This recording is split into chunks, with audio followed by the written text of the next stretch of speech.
Good afternoon, everyone.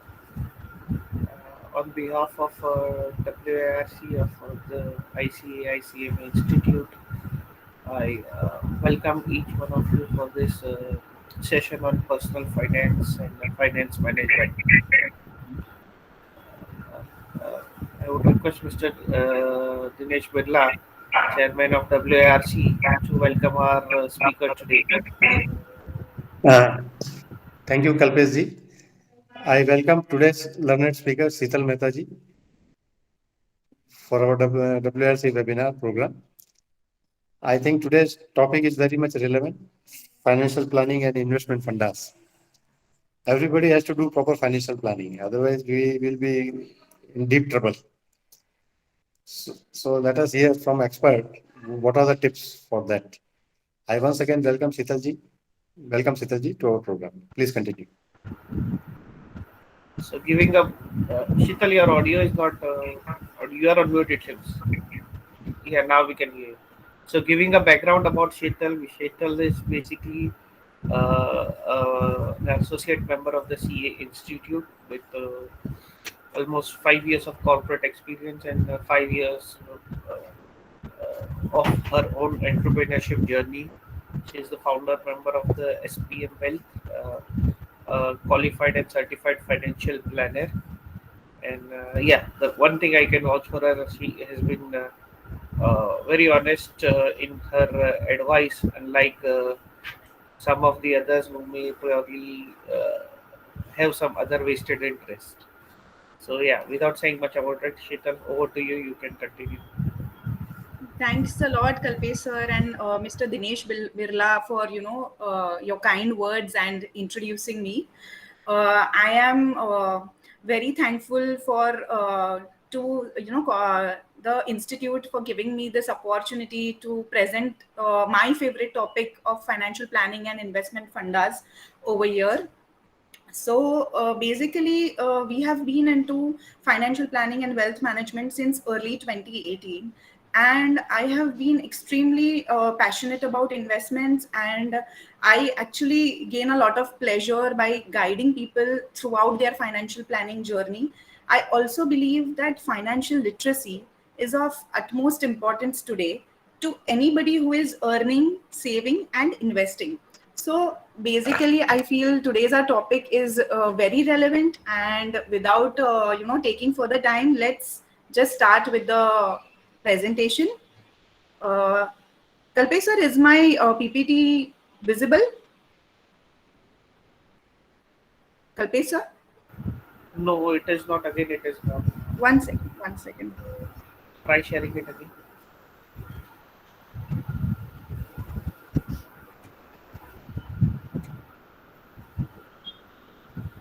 Yeah, is it visible now? No.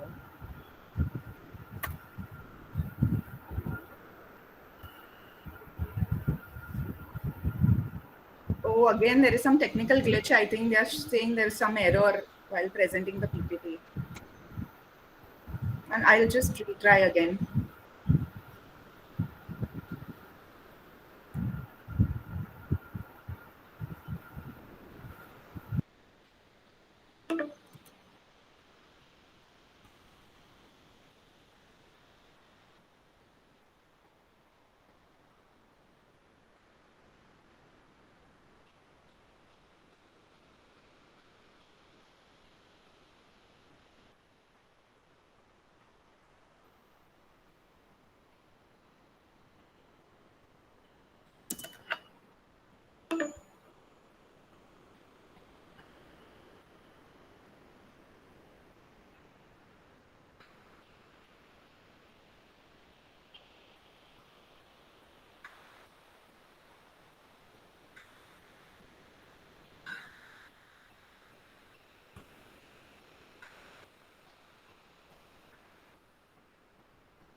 Try again, Shekhar. I'm trying continuously, sir. I think again there is some error coming. They are looking into it. They are looking.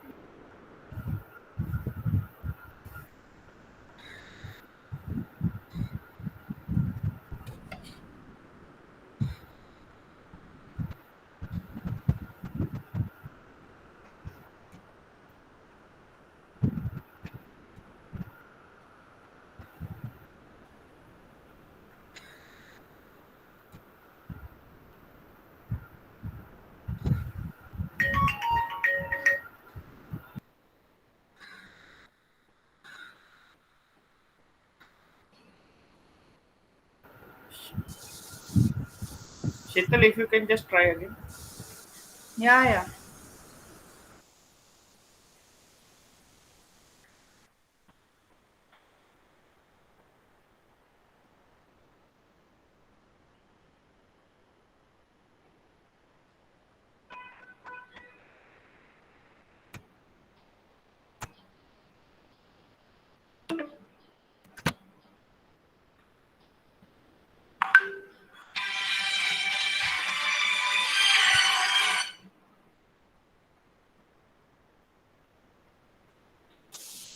Yeah, 1 second.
Sorry, friends, for the technical glitch. Now, without wasting any further time, I would like to say why.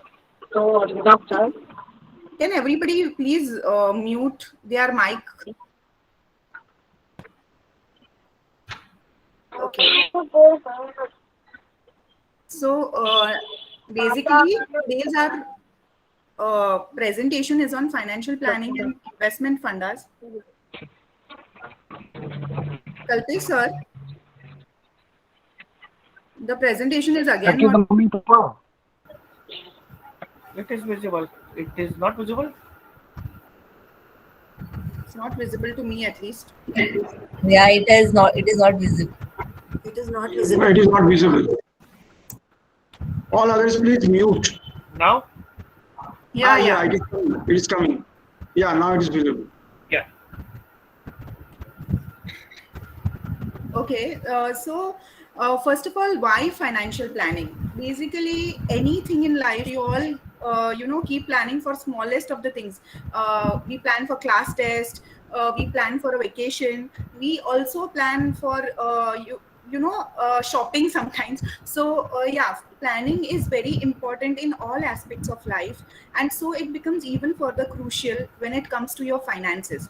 See, many a times, many people would feel, "Arey, we are, earning decently well, and we are catering to all our current needs." But even those people would be getting these questions: "Arey, can I retire early? Or can I have this foreign vacation?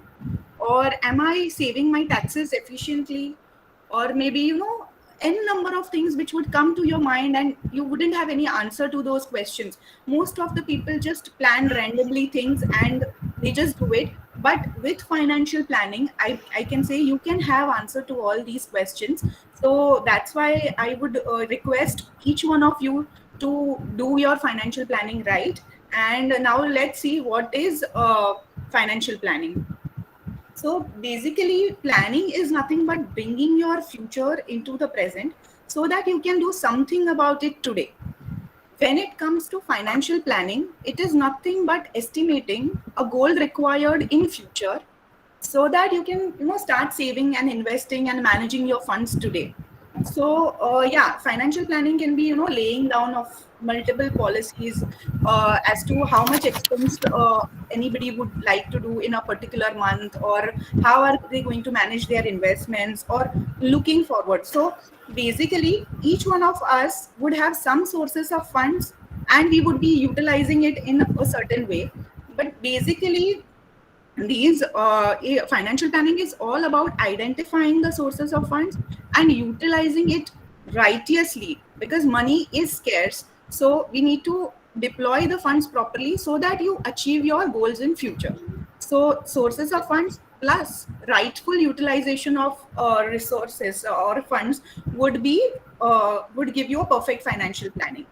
Now when we do financial planning, what we need to identify, the very first thing is, you have to, many of us have number of dreams as to, "Arey, I want to do this, I want to visit this place, or I want to buy a house." Everything is just random. So I would request you all, whenever you are free, just sit down, take good time, and write down on a piece of paper what all financial goals do you have. Kya, like you can think of anything. It can be travel, it can be buying a home, it can be upgrading your car, it can be foreign education, going abroad for education, anything, absolutely anything. But you need to be specific. Dreams are very random. If you really want to put them to reality, you need to put it on a piece of paper and estimate the capital required for it. Also, you need to be realistic and specific. nobody can say, ki, Arey, I want to buy a Merc 1 year down the line if you have no cash in your hands right now. So you cannot be, very unrealistic in your dreams. So you have to be realistic, and you need to think of the time also, when do you want to do it? That is also the question which you need to answer. So say for example that I want to buy a home. Then you think, where do you want to buy? Okay, in Mumbai. Then when do you want to buy? Say 10 years down the line, and the estimated cost of that house is going to be 2 crores. So that will give you a perspective and a starting point when it comes to your financial planning. So once you are done with writing, moving to the next slide, once you are done with your financial goal, writing down your financial goals, you need to, Kalpesh sir, Yeah. can we move to the next slide? Yeah. So once we are done with, writing down of the goals, we need to gather information about the income and your expenses. Once you have mentioned and you have the data of your income and expenses, you can actually ponder upon it, and you can assess and analyze, am I doing any unnecessary expenditure which can be cut down? So if it's possible, please to cut down on unnecessary expenditure. And the most important and the golden rule of financial planning is, please avoid debt. People today, tend to take a lot of debt for unnecessary things. I would say financial planning would be little difficult if you have a lot of debt. So first and foremost thing is, repay your debt or reduce the number of installments. So yes, avoid debt, and then we can start the financial planning process. Now, when it comes to this financial planning process, we have number of steps which needs to be done before we start investing. Now, it will be, first you need to compute your net worth. That will give you a starting point. It will give you a perspective as to, where do you stand today. Net worth will be can be easily calculated as your assets minus liability. So it is again a starting point ki abhi today how much do I have in my hand. Okay, then next is how the capital required for your goals, which you have already thought of, and as per the dreams or wishes, you know what is the kind of capital is required and when. Okay, then the steps would be, get yourself an insurance, then you set up an emergency fund, assess your risk taking capacity, and do the right asset allocation, decide on how to maximize your savings, and then only we can start thinking of investing.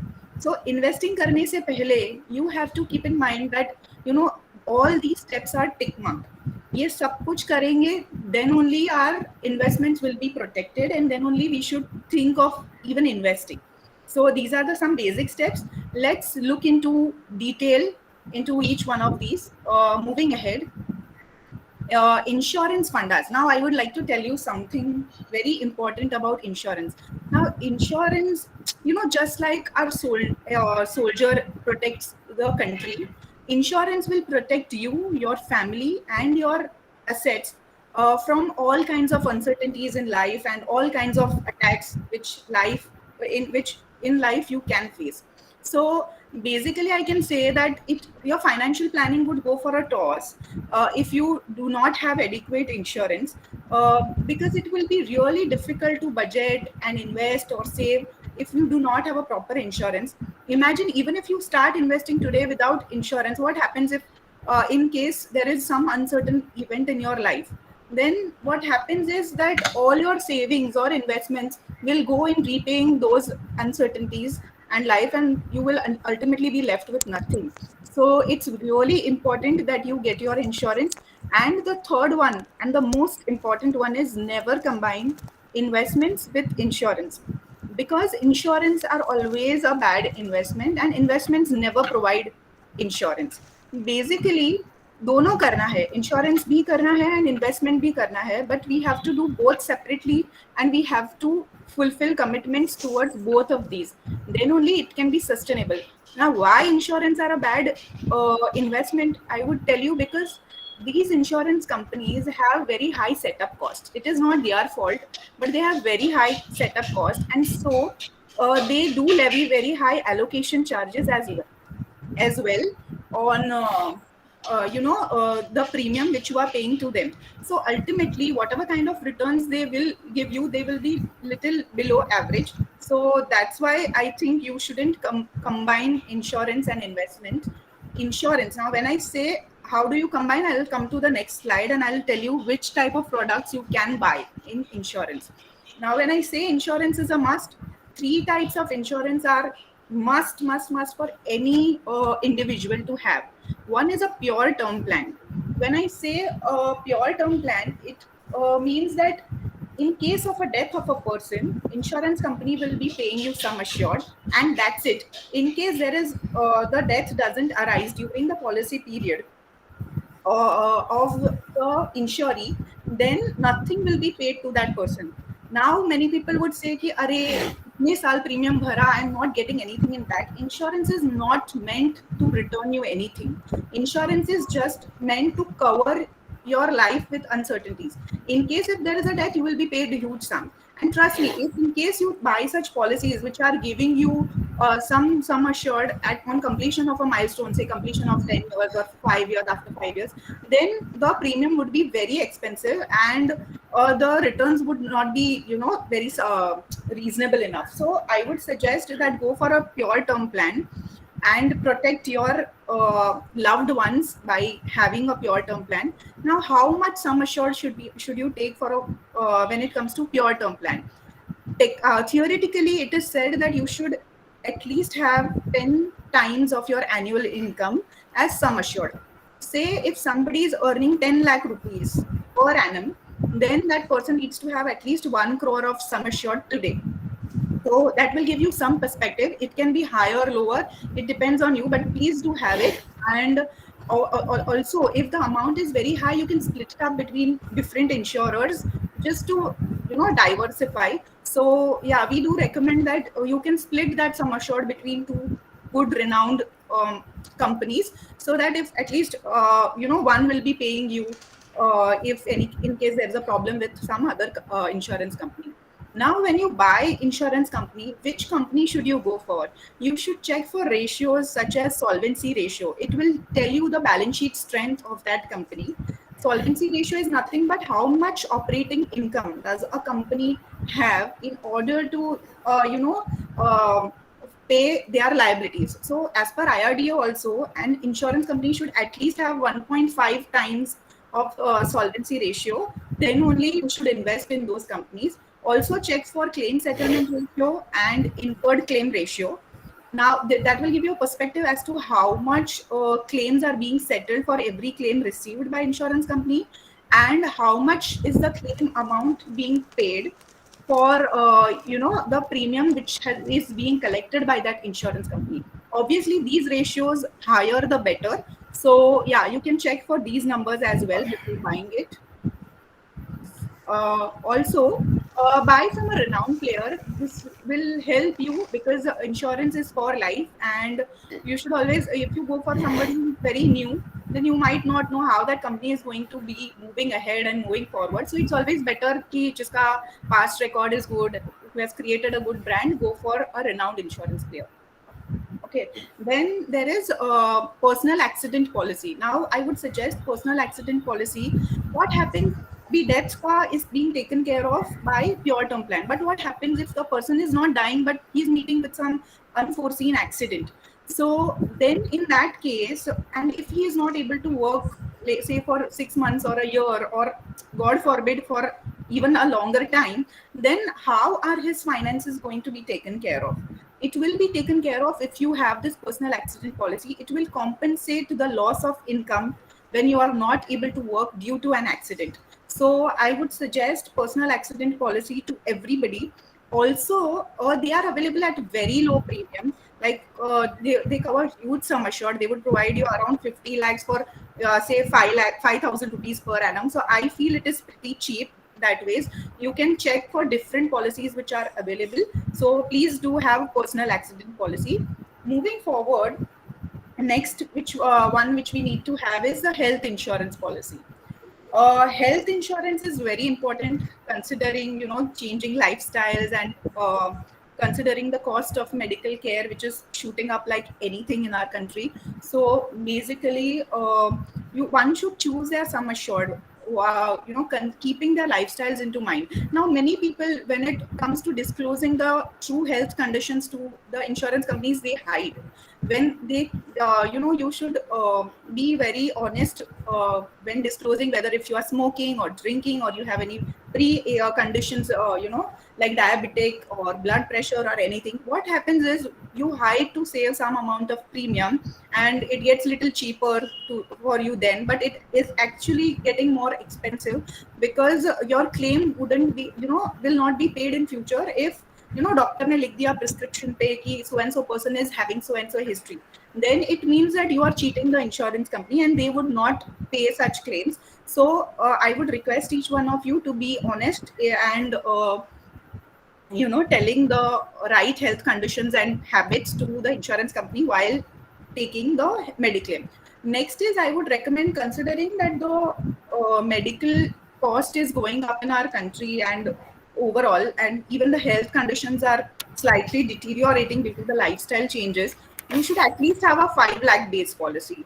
Lower than that doesn't make much sense to me. So I would recommend at least a 5 lakh base policy for everybody.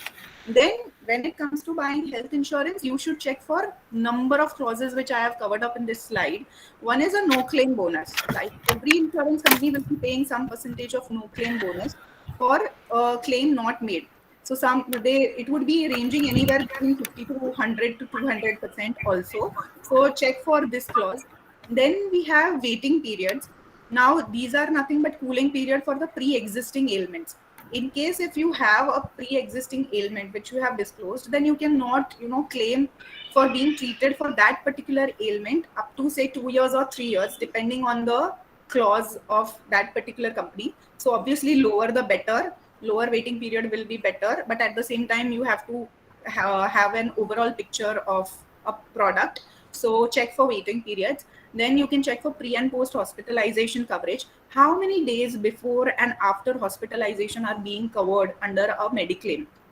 So some insurance companies give 30 days prior to and 60 days post, and some cover expenses 60 days prior and 90 days post. So it can be anything. Obviously higher coverage is better, but this coverage will only be basically it pays you off with all the medication and reports whatever you have removed before and after hospitalization, but you need to get hospitalized for claiming this under the insurance policy. So please do check for this clause as well. Then you should obviously the ratios will be the same for this also. You should check for higher claim settlement ratio and higher incurred claim ratio. Then you should check the exclusion list. In case if you are falling in the exclusion list which is not being covered in your policy, then it doesn't make any sense for you to buy that policy. You should be aware. So please do check exclusion list as to what will not be covered in the mediclaim. Then comes the reinstatement clause. Now many of us are not aware, but in case if you exhaust your base sum assured in any particular given year, then for that particular given year you remain uninsured. If you have exhausted, say you have a 5 lakh base policy and you made a claim once in June month of 5 lakh rupees, then for the balance period you are actually technically uninsured because insurance company is not liable to pay to you. But with the help of reinstatement clause, most of the companies today do reinstate the base sum assured for at least 1 times or 2 times or n number of times. So you need to check for this reinstatement clause. It is a very helpful clause. So please do check for this. Obviously, if it's there, then good enough. Then you have number of riders which are available, like critical illness and accident riders. I would suggest that do not go for accident riders. Rather buy a personal accident policy which is having a very wide coverage, and it will be much reasonable also if you go for it. Then critical illness, you can decide upon it. If the premium is substantially higher, you can choose whatever you want to do. Basically it is nothing but they will pay you some assured just on the basis of diagnosis of a critical illness, say like cancer. If somebody is just being diagnosed, you just have to give them a letter saying that you have been diagnosed with so and so illness.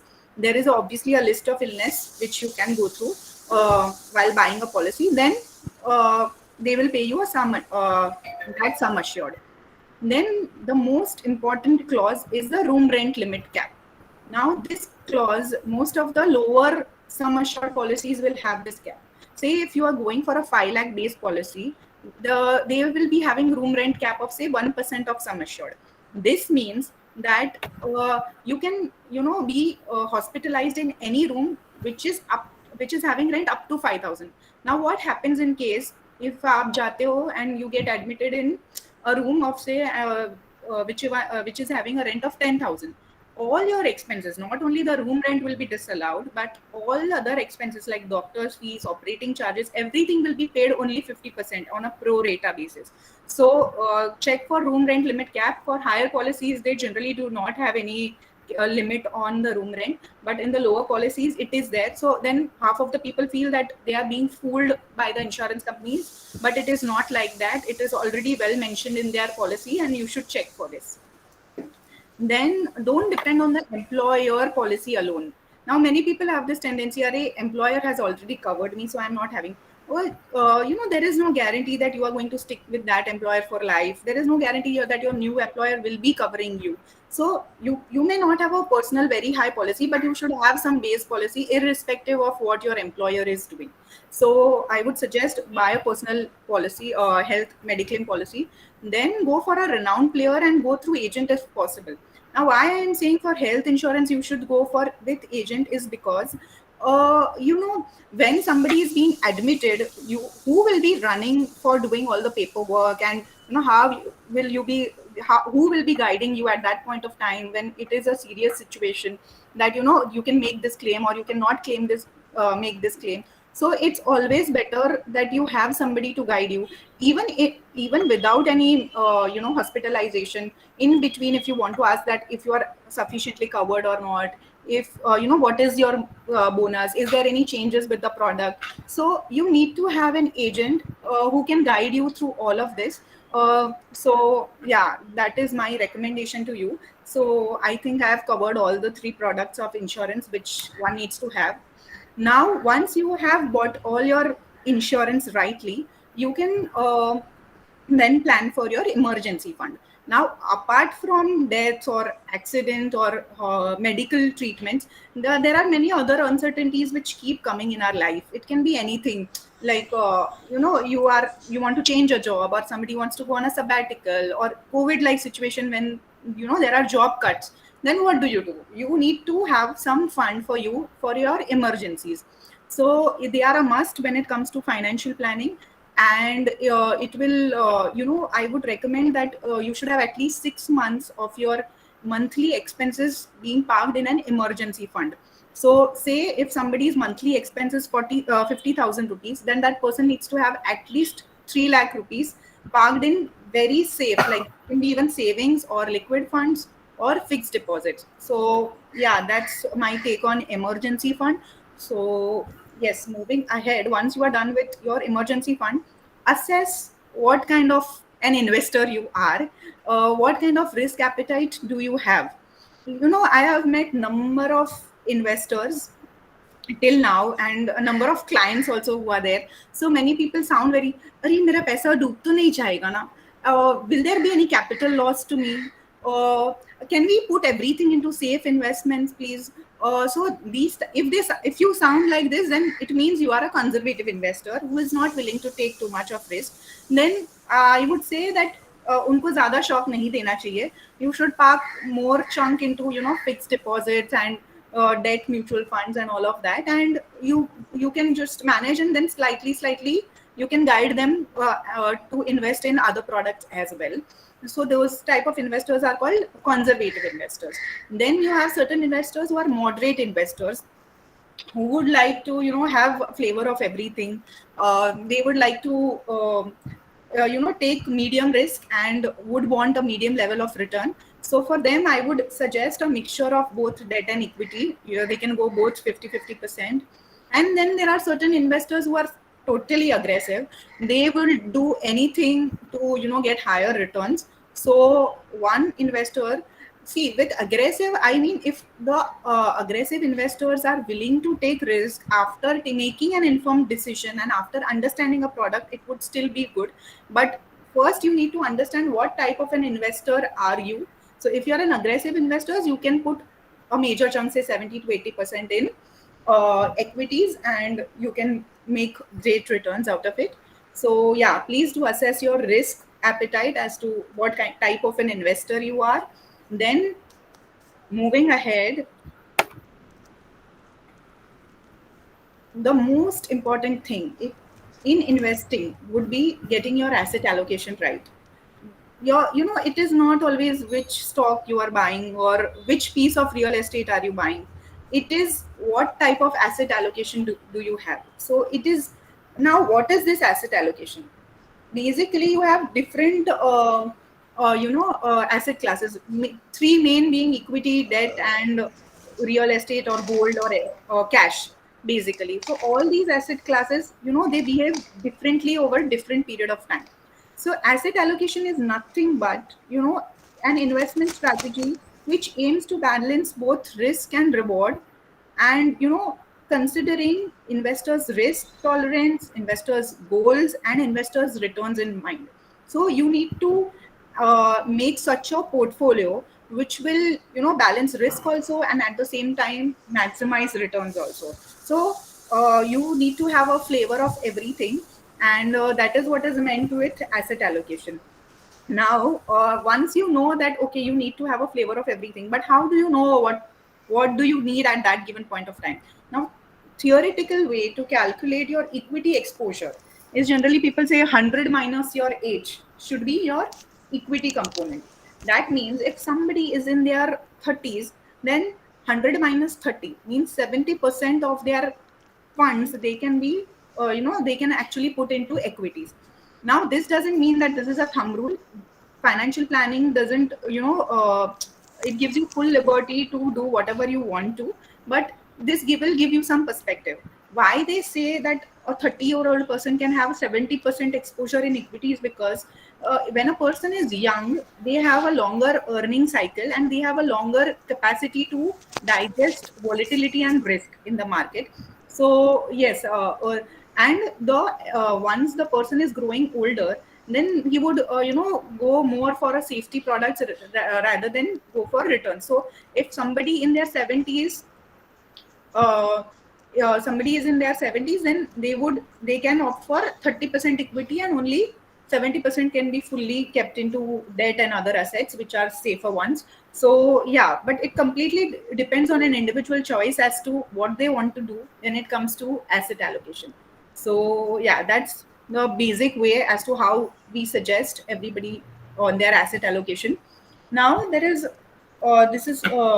this is very interesting, tips to maximize your savings. Now we always keep facing a budget constraint ki we don't have funds, we want to do this, we want to do that. So why don't we follow simple steps to maximize our savings? Okay, one is you should budget your monthly expenses. That is number one. You should keep record of your spendings. Avoid impulse buying. Amazon pay sale hai, this Mintra is having sale and Nika is having sale, but then ultimately this sale will force you to buy things which you do not need. And there is something called as impulse buying, that rather than discount you end up spending net more only because you buy things which you do not need. So yes, please do keep track record of your spendings. Then separate wants from needs. This is the most important thing. Most of us are not able to differentiate between this. Needing a laptop is a want, and buying an Apple MacBook is, I think, sorry, having a laptop is a need, and buying a MacBook would go for a want, if you ask me. Then it depends on gadgets also, all gadgets which we use, or cars which we use. So everything, be selective and see that if you can fulfill your wish with simple things. Don't go for luxuries. So yeah, separate wants from needs. Avoid using credit cards. Now credit cards, you can use them if you want to have offers and cashbacks and all of that, but at the same time you should keep a track record that am I spending more than what I am actually earning every month. because these credit cards do not see how much salary are you earning. You have to keep that in mind, and you have to spend as per your salary constraints. Why I'm saying credit cards? Because most of the people lose a track on their spendings when they keep purchasing through credit cards, and they end up buying debt for themselves, which is a big no for financial planning. So please keep that in mind. Then autopilot your savings into investments. Smart people try to save, but wiser ones invest first and then spend whatever is left. So choice is absolutely yours. So आपको if अगर salary आती है 5th of every month, then 10 तारीख का SIP कर दो पहले ही. So what will happen is that you will not be able to spend that money only. Otherwise, what we happen to see is our bank account is nil by the month end. So avoid doing such things, and autopilot your savings into investments. And you should target to save higher in your younger years. Later on also, you should try to save as much as possible. Trust me, savings in younger years will benefit you, and it will surely surprise you in your later years if you are able to do that. So target to save at least 30 to 40% initially when you do not have any much responsibilities. So please do that. Also, moving ahead to the next slide, once you have tried to maximize your savings, let's see what is the wealth creation mantra. Kalpesh sir, can we please have the next slide? Yeah. So now, how to get wealthy? Everybody over here would want to get wealthy. Why are we working? Why are we sitting here on a Saturday evening for this presentation of financial planning? The reason being that each one of us wants to be get wealthy very soon. So there are very three simple steps of being wealthy. One is you should start early. That is the first and the foremost thing. As soon as possible, just don't think, just start investing. That is the number one thing. Then spend less than what you are earning. This is very important. Otherwise, a huge amount of income will also not be sufficient to make you wealthy. Okay, so spend less than whatever you are earning. Then invest well. Whatever is being saved, just make sure that you are investing it the right way. And over a period of time, the power of compounding is going to add up to your wealth phenomenally. So, these are the three basic fundas. Now, I would like to give you one example with this PPT. Is that there is this person who is doing hardcore exercise every day for an hour, and he does it very like obediently and honestly. He works out very hard so that his weight is reduced and all of that. But in the night, what he does is, as a compensation for that person to work out hard, he eats a very heavy uh, calorie dinner along with a very good amount of dessert. So then after a year, this person is keeping wondering that why is my wealth not why is my weight not reducing, and then he gets demoralized that अरे workout से कुछ होता ही नहीं है, I am anyways not able to reduce my weight, so let me stop exercising altogether. So this is the case with us. We keep focusing on earnings. That अभी income बढ़ रहा है, 10% तो increment company दे देती है, 30% में तो people do switch jobs, and they keep focusing on only one thing, that is earning. And even Western families, what they do is, for every income, whenever they get an increment, they just keep increasing their lifestyle, they just keep upgrading their lifestyle, and at the end of the day they are left with nothing, and they still do not have that kind of wealth with them despite of having a very good salary. So that is the case with us, that even if we are earning really well, we are not able to save, and then we say that I am to never getting wealthy only. This is not the thing. So you need to balance out. I am not asking you to be a miser, but you have to be selective in your spendings if you really want to be wealthy, because you can be wealthy only when you do not spend. So it involves delaying your gratifications and spending optimally. So yeah, moving ahead, I hope everybody connects to this example of mine.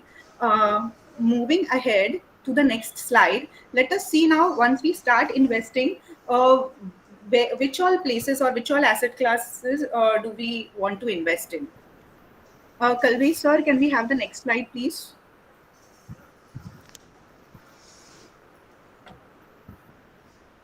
Yeah.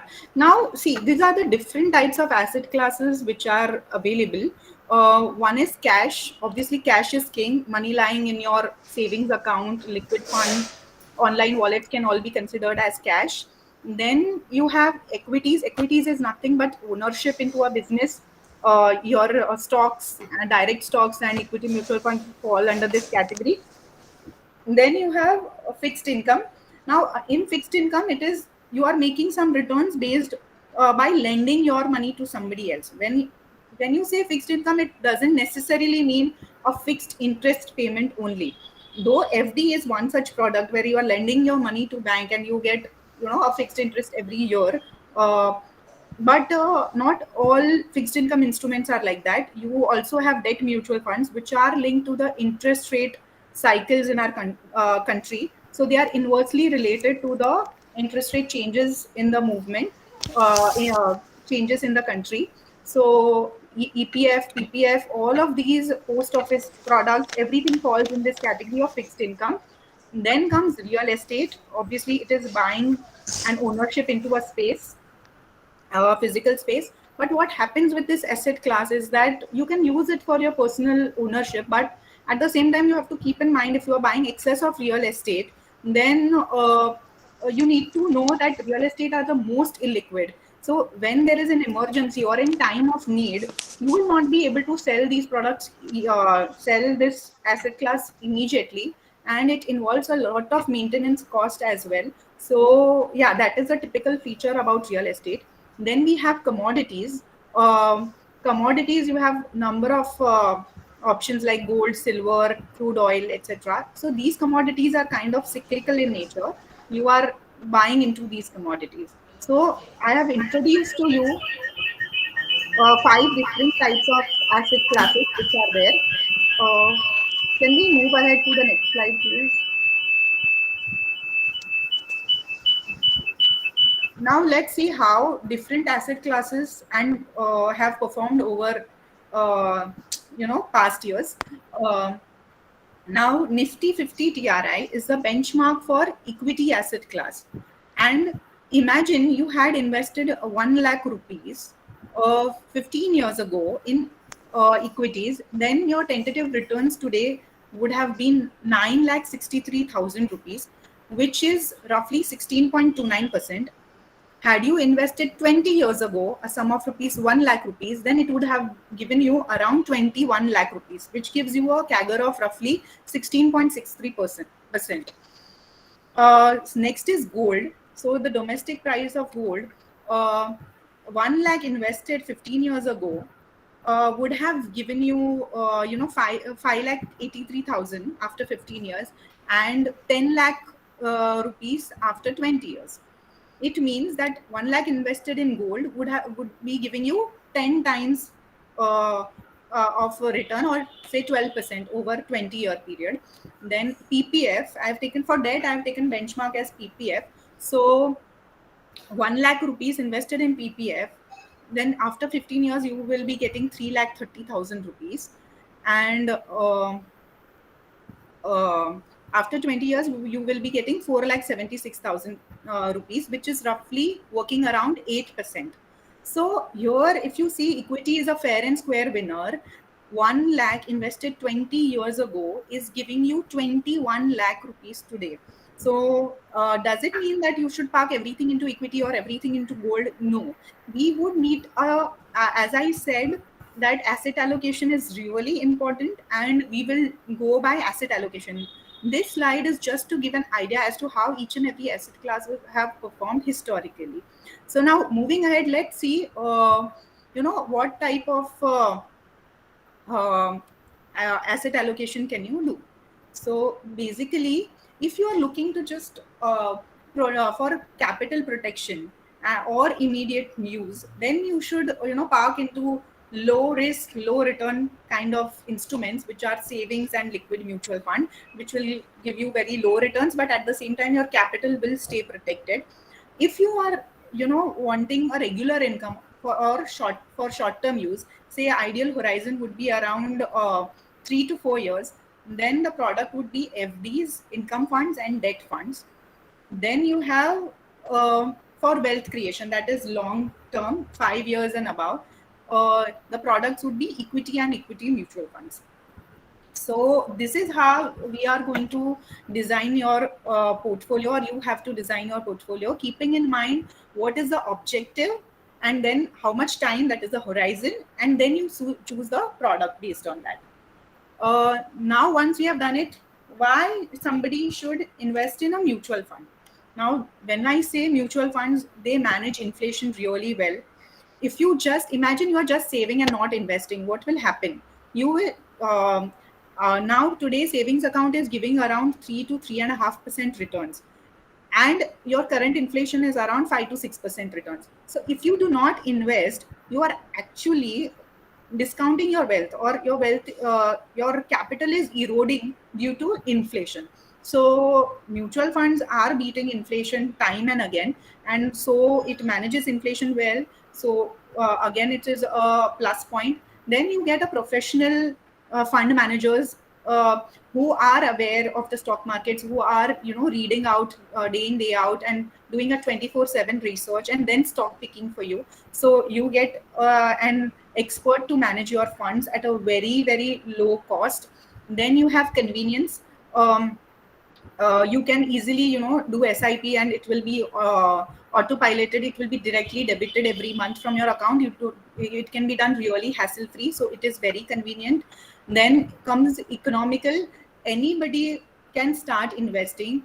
Even a person who wants to invest only 1,000 rupees per month can actually start investing in mutual funds with SIP. So it is really economical. Then comes diversification. You have number of mutual fund products for all types of need. So it does, it takes care of diversification as well. We will cover up the types of mutual funds in the slides to come.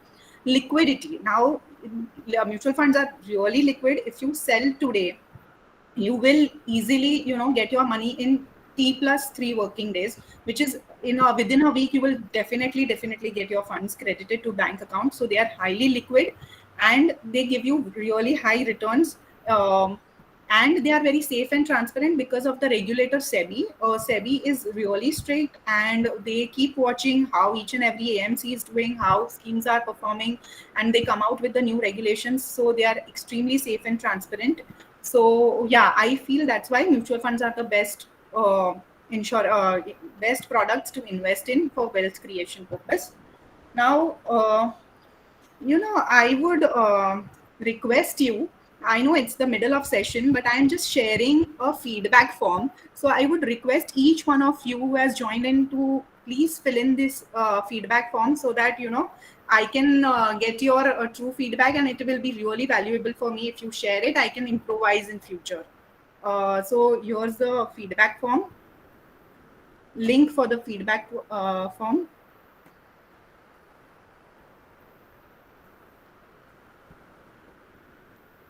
So yeah, the link for the feedback form has been shared. It will hardly take 5 minutes. Please, I request you all to fill in this form and give your valuable feedback.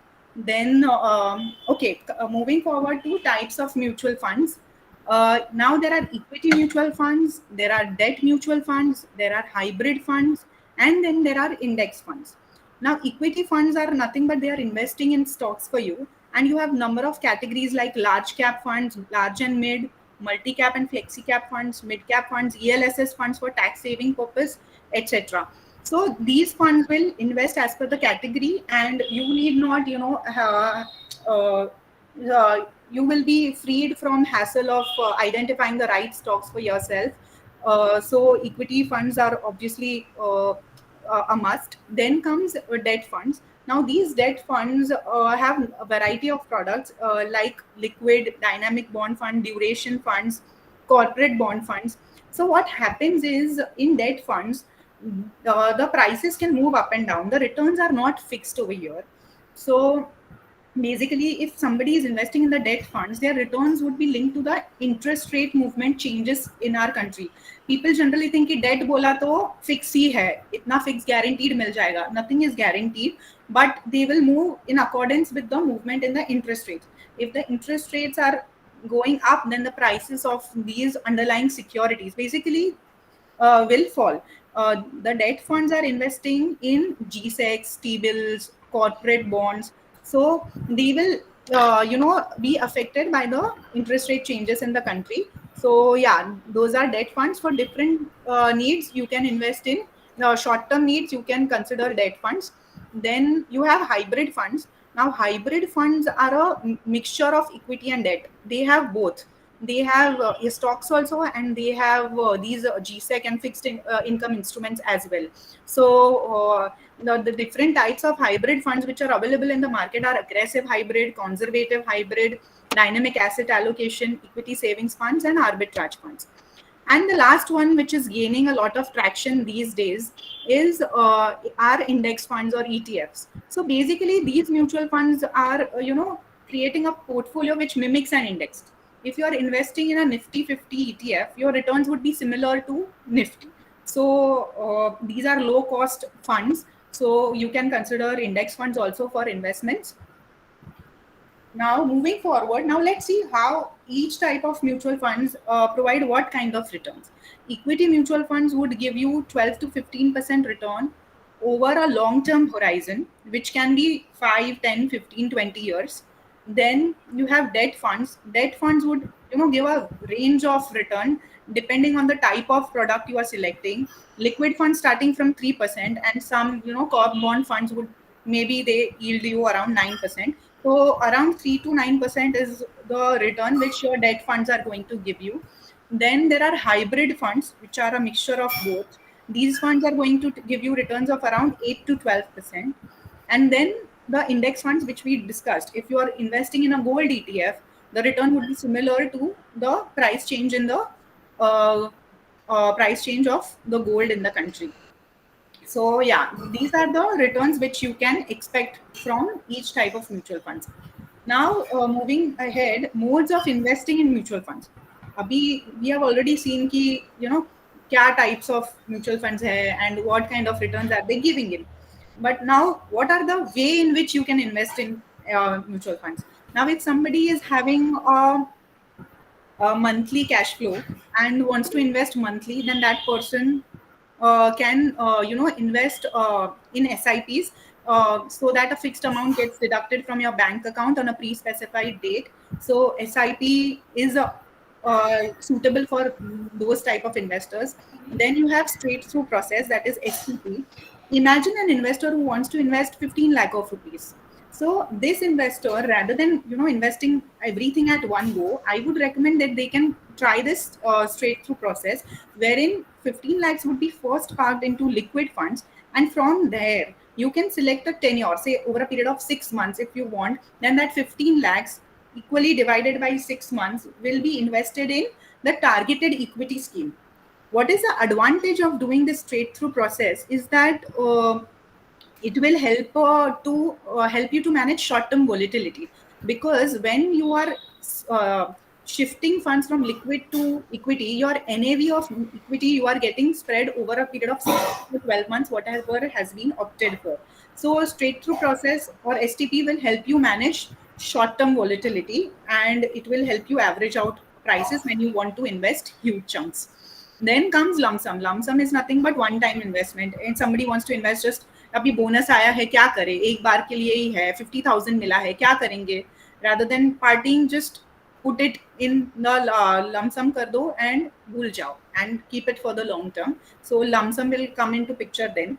And there is something called a systematic withdrawal plan, SWP. Now imagine a person who has invested all his life into mutual funds, and now he's attaining his retirement, so he wants some funds back from it. So SWP is nothing but reverse of SIP. At every, our retired person would need some amount every month. So you can decide an amount which you need, monthly, and we can, redeem it every month, the equivalent number of units, and that money will be credited to your account. Meanwhile, the corpus which has been accumulated will keep earning some kind of returns in the markets. So SWP is very important, and that should also be kept in mind while planning redemptions. Okay, now how to save your taxes. Basically, you can save taxes in multiple ways. Now, when we say taxes, ATC is the only option which we all know is there in the income tax. Under section ATC, all of us have, leeway to not pay taxes on 1.5 lakh of our income. So basically, the options, if the government says if you invest in these instruments which are under ATC, you need not, pay taxes on your income. So ELSS is one such instrument, equity linked savings schemes, which has a lock-in of only 3 years, and the returns are generally market linked. So basically, you would be averaging returns around 10 to 12% in this category, and you would be saving taxes as well under Section ATC on 1.5 lakh rupees. Then you have PPF, which is the current rate is around 7.1%, and 7.1% and has a lock-in of 15 years. Then we have National Savings Certificate, which has 6.8% return and the lock-in is 5 years.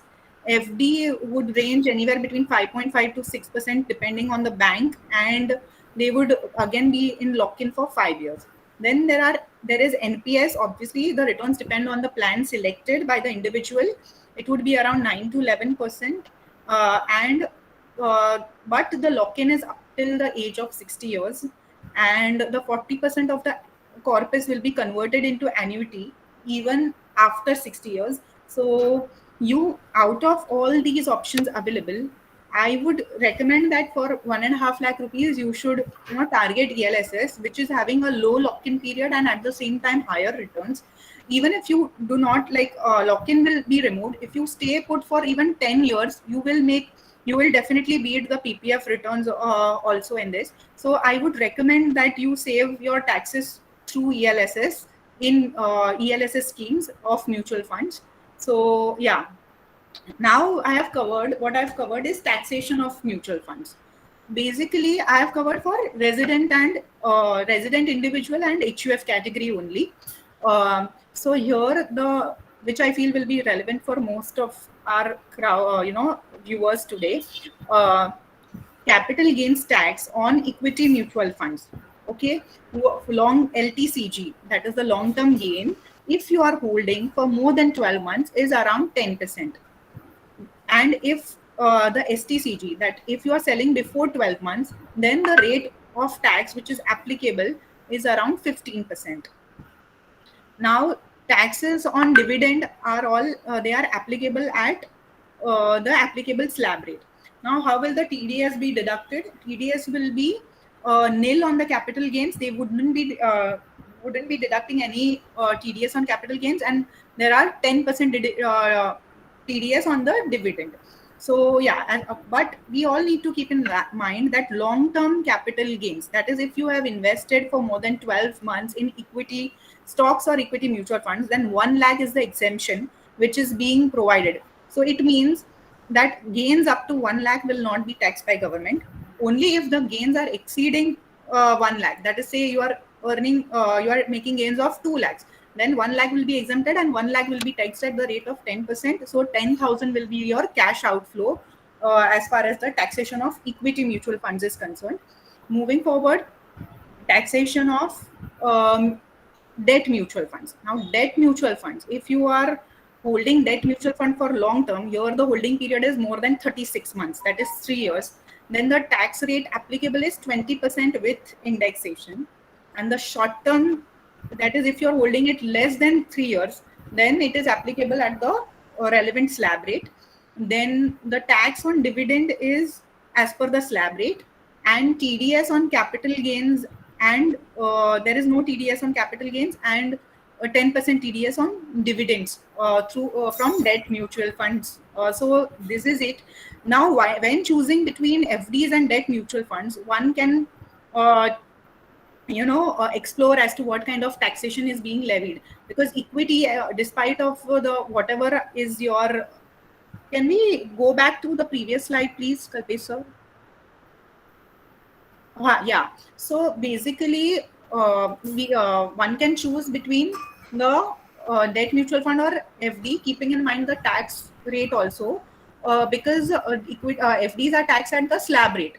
And here, if you are doing a long-term investment, then you get the benefit of 20% rate with indexation. So please explore this option. This is a tip which I keep recommending to everybody. You should explore that net off what is giving you higher returns after taxes. Okay, moving. So I hope there is no problem. The link is working. I hope everybody is, giving me rightful feedbacks, and the link which I shared has been working.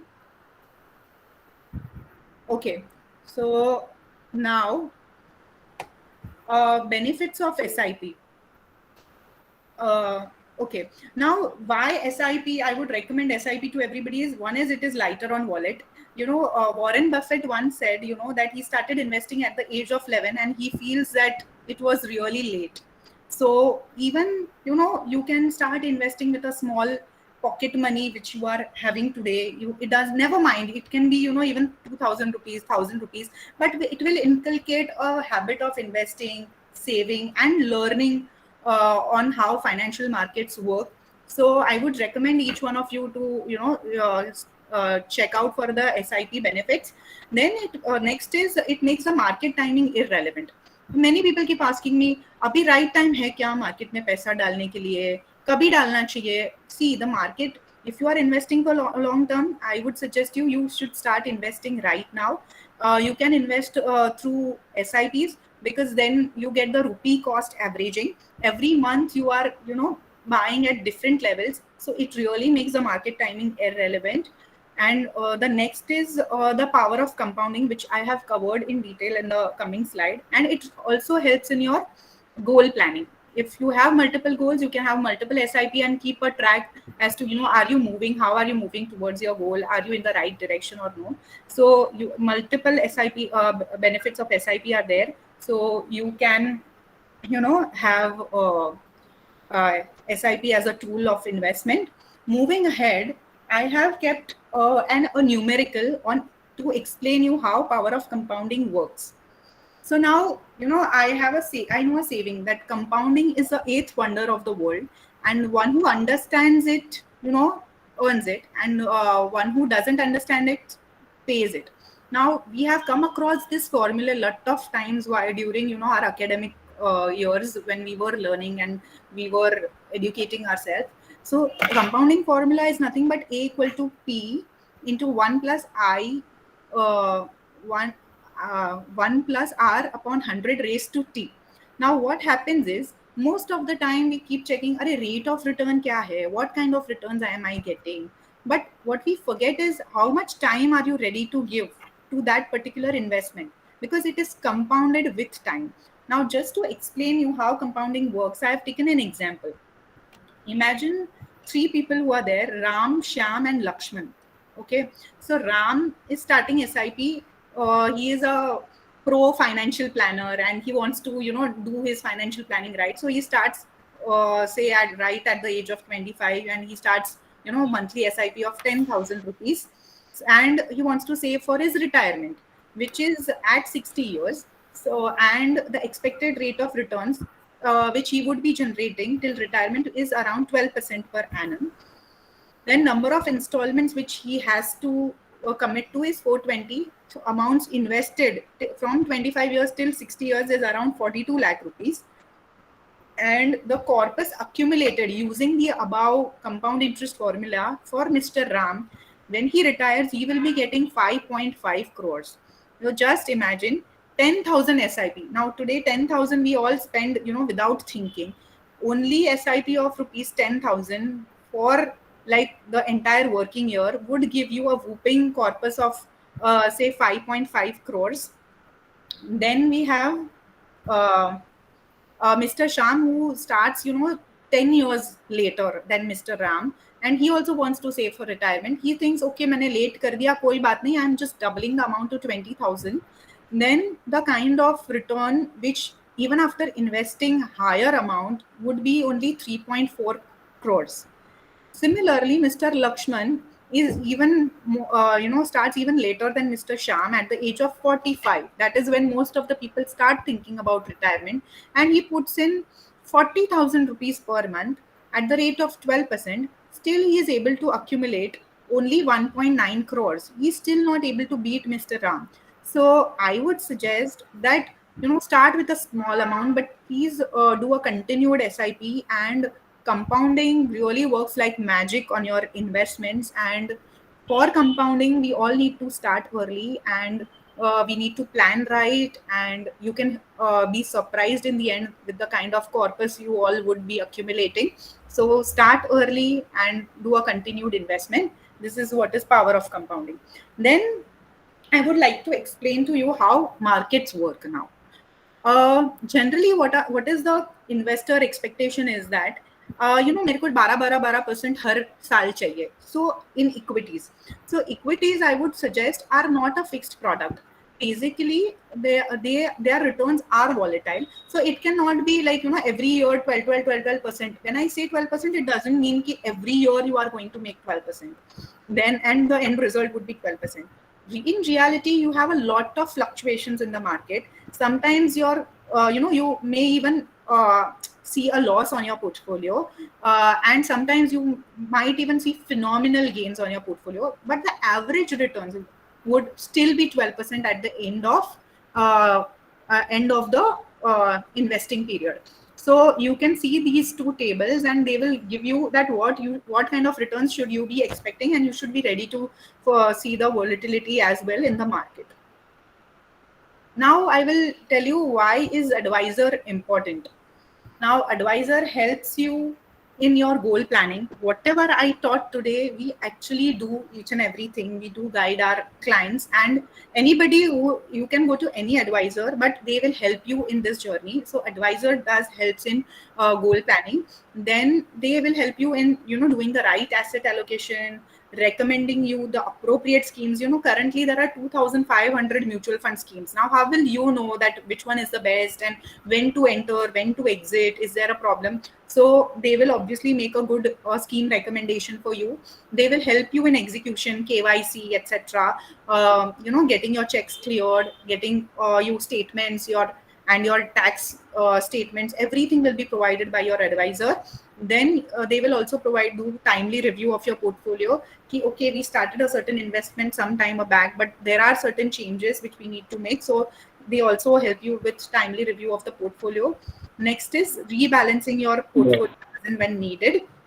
So rebalancing is also a very important part, and they update you with the market situation, and they will guide you as to is the suitable course of action during the various phases of market. So they will obviously manage your behavior also in the market. So I would say advisors are really important. You need to have one. Now I have taken one case study to actually show you how goal planning works. So basically here there is a case study. Now X is of 35 years. He spends annually 6 lakhs towards his household expenses.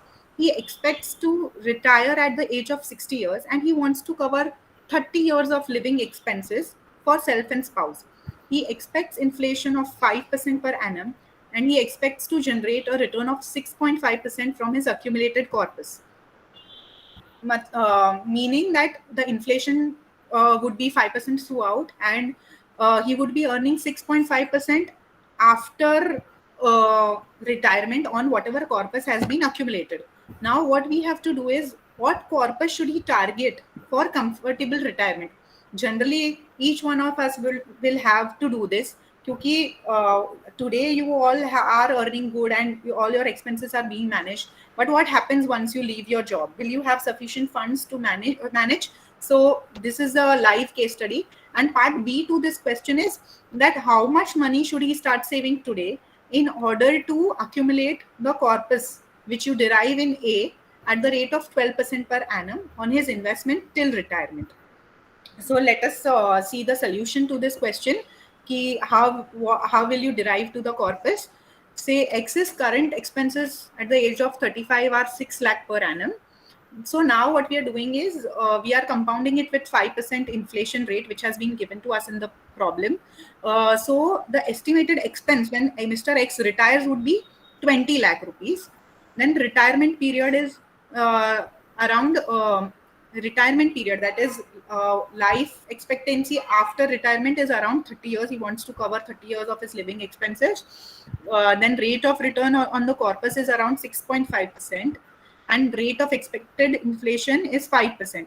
Now real rate of return is 1.4286% as per the formula given, and the retirement corpus, that is PV of inflation adjusted expenses for 30 years, is around 5 crores. This means that for continuing his current expenses after retirement, Mr. X needs a sum of rupees 5 crores at the age of 60 years, such for his retirement. Even if he doesn't work, 5 crores will sustain him for 30 years. So here we have come out to the solution, and now part B. For now we'll see how to make his financial target of 5 crores being achieved at the age of 60. So X's current age is 35, his retirement age is 60, and time left for retirement is 25. So number of periods for investment is 300, and return during this period is 12% per annum. Now we need a monthly rate of return, which has been calculated as per the formula given aside. So as per the PMT formula, which is available in Excel, the monthly investment which X needs to make in order to accumulate the corpus of 5 crores at the age of 60 is 30,000. This means that X needs to start investing 30,000 rupees today, so that he accumulates 5 crore rupees for his retirement at the age of 60. So this is how a goal planning is done, and this is a live example of doing goal planning. Now I think there has been enough brainstorming, and I will go slightly on investment fundas now. Let's talk about different investment fundas. So basically, leverage. Now, leverage is something when you borrow money, but you have to keep in mind, in case if you are borrowing and taking a debt, it creates net positive cash flows for you. Sometimes what happens is we do get into debt, and we don't realize, but it is actually working reverse for us, and it is not solving the purpose. Now positive leverage is that debt which multiplies your money by putting more money into your pocket. Suppose you are borrowing funds at the rate of say 10%, and if you are deploying those funds in such places which are giving you only 8%, means you are losing out on 2% rupees. You are actually incurring a loss even after leveraging. So I would suggest that each one of you go for a positive leverage. Also, debt should never be taken for making any portfolio gains or investing, doing F&O in the markets.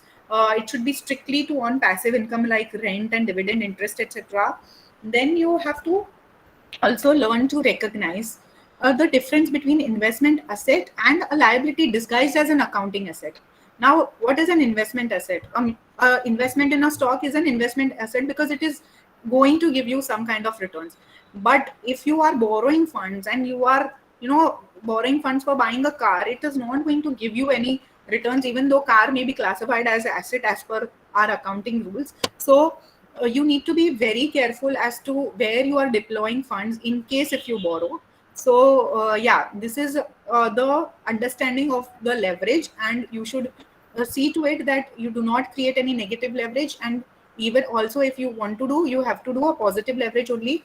If you are getting at 8%, you should deploy and get at least 12% out of it. Then only it makes a financial sense. Then we will talk about some investment fundas on asset allocation. Now, the most important key to successful investing will be summed up in just 2 words, which is asset Hello? allocation. Yes.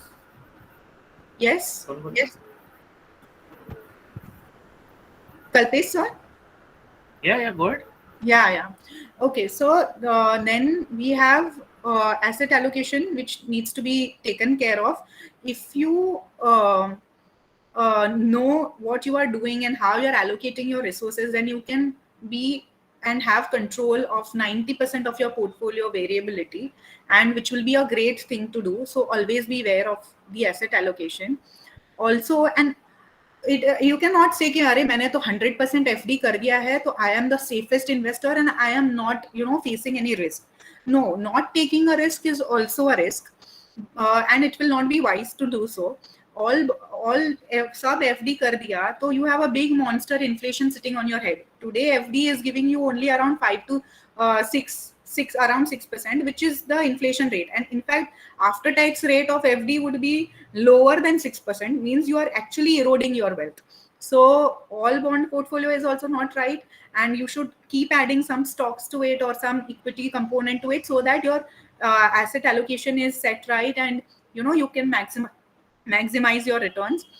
The aim of optimal asset allocation is not to invest only in safe assets, but to invest in a combination of safe and risky asset, whose combined risk is much lower than the individual asset class. So yeah, this is all about asset allocation. And just like you have to take care of your body, exercise, eat well, eat healthy, same way you have to keep reviewing your portfolio periodically, just to see if you are moving in the right direction. Will you be able to achieve your goals in future, and are you having right type of investments or not? So please do a portfolio review as well, at least on an annual basis. Then moving ahead, can we have the next slide, please?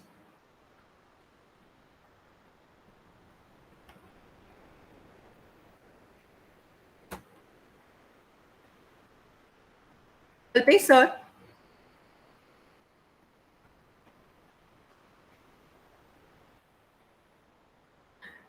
Okay, I think he's not there.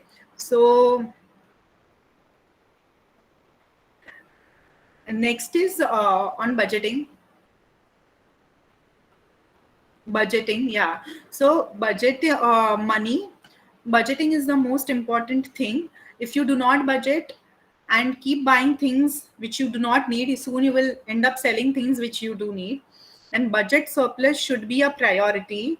You should definitely try and save more than what you are earning. So that's the only way you can attain financial nirvana and your financial freedom.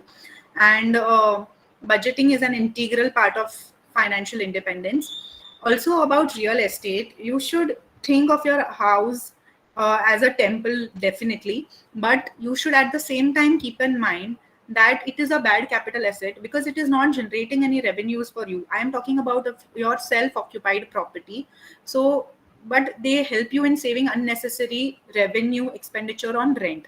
So real estate also, you need to be very careful while investing. You need to make sure that if you are investing it as an investment class, then you need to make sure that you will have buyers for it in future and you will be easily able to sell it. Next is the equity investment fundas. Equity investment, try to understand the difference between risk and volatility. Equities might be volatile in the short term, but provide higher returns with much less risk over long term. So stick to long term investing. Understand the difference between risk and volatility. Also remember, patience and persistence make an unbeatable combination of success, whether in life or with equities. So increase your financial literacy as much as possible. Make time your friend, and and equity investments your chosen medium for riches.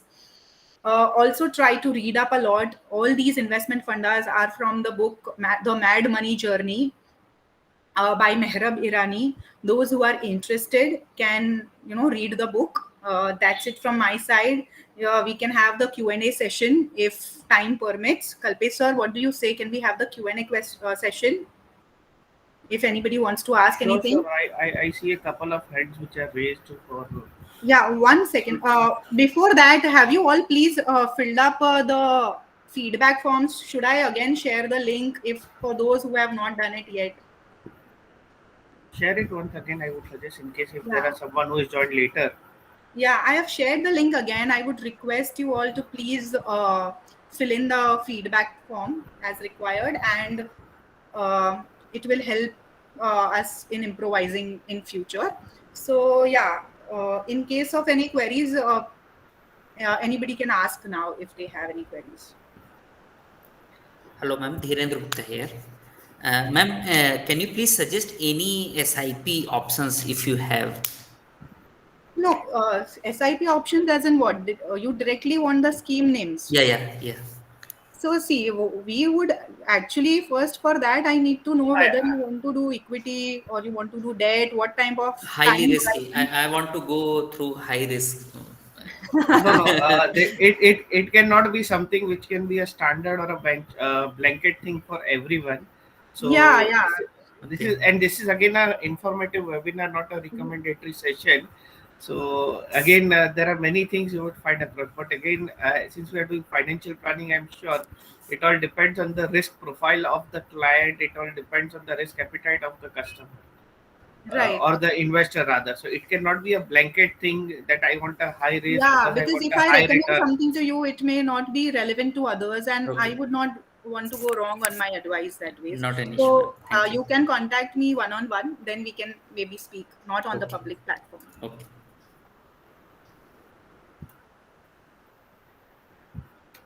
Anybody else is having any queries or any doubts on their financial planning as to कितना risk लेना चाहिए और या फिर कितना asset allocation करना चाहिए or anything else? No, there have been quite a few compliments in the chat box if you see on the Thank presentation, and you. it was really an amazing presentation with basic things put into picture, which people probably tend to ignore. Maybe they are not aware or they uh, overlook it for some or the other reasons. However, the very good concept of positive leverage, what you have said, that despite of uh, taking a debt, you can still make money a positive by leveraging it positively.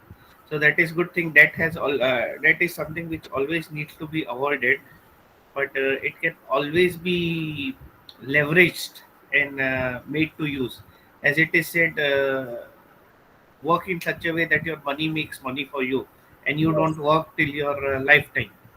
So right. beyond the point, it is absolutely essential to have all those investments or your asset allocated in a manner.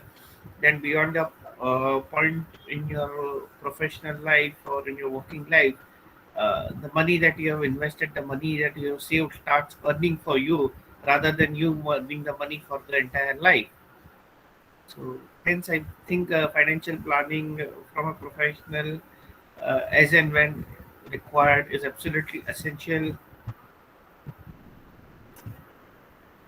Definitely, Kalpesh sir. Thanks a lot for your kind words. I have been, kind of, I'm very glad today that I could, follow my passion and do a session on financial literacy with, an institute, esteemed institute, your esteemed institute. So I am really happy to have this opportunity. I would, those who are interested in getting in touch can take my number. Kalpesh sir has shared the PPT. They can get in touch with me. I can personally advise them. And in case if you have any financial literacy queries, please you can ask right now also. I have no issues in answering them. Ma'am, please also share the PPT so that we can go through the same, if possible. Actually, PPT will be the recording and the things will be placed yeah, up on the WRC portal. Okay. Thank you, sir. So yeah. sure, I Shetal, think it was a pleasure hearing you out on this entire session on a topic which is important, yet ignored probably deliberately or maybe not realizing the importance of it by everyone. But I'm sure we will have more participation of people into the equity market now after seeing your presentation and more on the financial planning side. right. Definitely, I wish more and more people join, and not only equities, but they do have all types of invest well and stay healthy and stay wealthy. and they just achieve their financial freedom, and To they are stay free to stay from. healthy, you also need to stay wealthy. Yeah. No, everything is individual. You need to do both, and I just hope that you all achieve financial freedom soon, and you are out of the a 9 to 7 job, and you can just follow your passion, your dreams, and whatever, kickstart your own startups and do your own venture. So that is my good wishes to each one of you who have been nice and to me and who have joined this session, and for making it a success and making it happen. I'm really thankful to each one of you, and especially special thanks to Mr. Kalpesh sir for giving me this opportunity as well. So yeah, thanks a lot. Thank you. Yeah, bye bye.